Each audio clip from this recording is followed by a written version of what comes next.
Bienvenue dans la dernière vidéo du module 6. Nous allons ici nous plonger plus spécifiquement dans les leaders du sport et leur style de leadership. Nous allons particulièrement mettre l'accent sur les leaders féminines et leurs conseils et recommandations. Merci de suivre nos présentations. Pour commencer, nous vous suggérons de regarder ces vidéos, Leçon de leadership avec Sir Alex Ferguson. Leçon de leadership avec Klopp. Le leadership dans différents contextes sportifs varie en fonction de la nature du sport, de la dynamique de l'équipe et de l'environnement compétitif.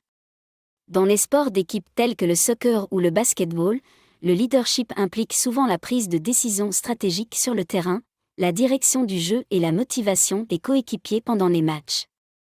Les capitaines ou les leaders désignés jouent des rôles cruciaux en établissant le ton et en assurant la cohésion entre les joueurs. Les sports individuels comme le tennis ou le golf requièrent un type de leadership différent où les athlètes doivent gérer leurs propres performances, leurs émotions et leurs stratégies de manière indépendante.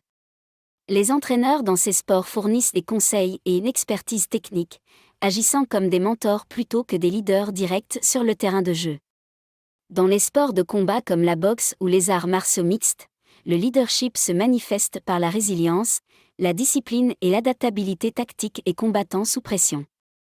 Les entraîneurs et les seconds de coin jouent des rôles critiques dans le développement de la stratégie et en apportant un soutien pendant les combats. Dans les sports impliquant des stratégies et des tactiques d'équipe complexes, tels que le football américain ou le rugby, le leadership s'étend au-delà de la performance individuelle pour inclure la planification tactique, la coordination des jeux et l'adaptation des stratégies en réponse aux actions des adversaires. Les entraîneurs et les capitaines d'équipe collaborent étroitement pour assurer une communication efficace et l'exécution des plans de jeu. Le leadership dans les sports d'endurance comme la course de marathon ou le cyclisme met l'accent sur l'autodiscipline, la force mentale et le dosage stratégique. Les athlètes doivent gérer leur effort physique et leur concentration mentale sur des périodes prolongées, s'appuyant souvent sur des entraîneurs personnels et des équipes de soutien pour encourager et prodiguer des conseils tactiques. Dans les sports où l'esprit d'équipe et la camaraderie sont forts, comme l'aviron ou le hockey sur glace, le leadership consiste à favoriser une culture d'équipe cohésive, à construire la confiance entre coéquipiers et à se motiver mutuellement à travers des objectifs communs et un soutien mutuel. Les capitaines incarnent souvent ces valeurs et servent de modèle pour le travail d'équipe et le fair play. Dans les sports de niche ou individualisés comme le surf ou l'escalade, le leadership peut émerger par l'innovation, la prise de risque et la redéfinition des performances. Les athlètes peuvent montrer l'exemple grâce à des techniques révolutionnaires ou des exploits qui inspirent les autres membres de leur communauté sportive. Dans tous les contextes sportifs, un leadership efficace implique des qualités telles que la communication, l'adaptabilité, la résilience et un engagement envers l'amélioration continue. Les leaders doivent inspirer la confiance, gérer la pression avec grâce et prendre des décisions qui bénéficient aux objectifs individuels et d'équipe. En fin de compte, le leadership dans le sport englobe un mélange de réflexion stratégique, d'intelligence émotionnelle et une compréhension approfondie de la dynamique et de la culture du sport, façonnant non seulement les résultats compétitifs mais influençant également les perceptions et les avancées dans le monde sportif plus large. Ces leaders ont non seulement excellé dans leurs sports respectifs, mais ont également démontré des qualités telles que la résilience, le travail d'équipe, la réflexion stratégique et un impact positif sur leur communauté, ce qui en fait des modèles exemplaires dans le monde du sport. Voici des exemples de leaders sportifs remarquables dans différents contextes sportifs.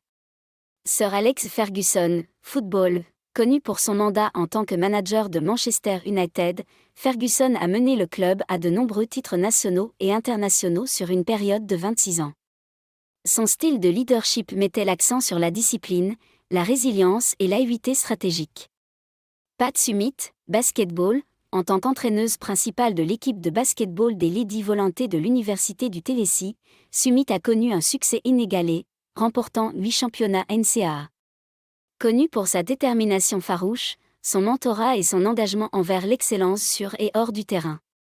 Michael Jordan, basketball, largement considéré comme l'un des plus grands joueurs de basketball de tous les temps, le leadership de Jordan sur le terrain avec les Chicago Bulls lors de leur ère dominante dans les années 1990 était marqué par sa compétitivité, ses performances décisives et sa capacité à inspirer ses coéquipiers à élever leur jeu.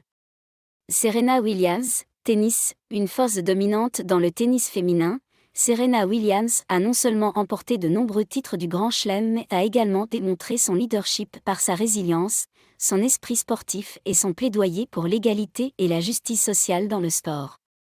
Billie Jean King, tennis, au-delà de sa brillante carrière de joueuse de tennis avec 39 titres du Grand Chelem, le leadership de King s'est étendu à la promotion de l'égalité des sexes dans le sport, y compris son rôle clé dans la création de la Women's Tennis Association, WTA, et le match Battle of the Sexes.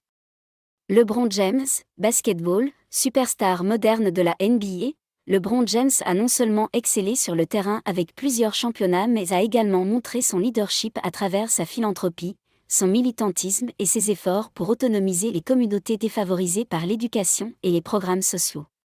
Mia Hamm, football, pionnière dans le football féminin, le leadership de Mia Hamm s'est étendu au-delà de sa carrière de joueuse, plaidant pour un investissement accru et une plus grande visibilité pour le sport féminin. Elle reste une source d'inspiration pour les générations futures d'athlètes féminines. Roger Federer, tennis, connu pour son style de jeu gracieux et son fair-play. Roger Federer a été un leader dans le tennis grâce à sa longévité, sa constance et son dévouement à des causes philanthropiques, y compris l'éducation et le bien-être des enfants à travers sa fondation. Pensez à 3 leaders que vous respectez le plus. Ils peuvent, mais ce n'est pas nécessairement le cas, être des personnes que vous avez rencontrées. Pour chacun d'eux, identifiez 2 ou 3 capacités qui font d'eux de forts leaders à vos yeux. Chaque équipe sportive est composée de différentes personnalités. Il y a les ultra-motivés, les plaisantins, les sérieux, ceux qui doivent être motivés et d'autres encore. Bien sûr, chacun a sa place dans une équipe, mais il y a un rôle qui prend souvent une place importante, le leader. En fait, le chef d'équipe a tendance à motiver les autres, à les encourager et à les soutenir, même s'il ne veut pas prendre la tête. Cela se produit naturellement et sans même essayer. Mais dans ce cas, qu'est-ce qui les rend si importants dans une équipe ?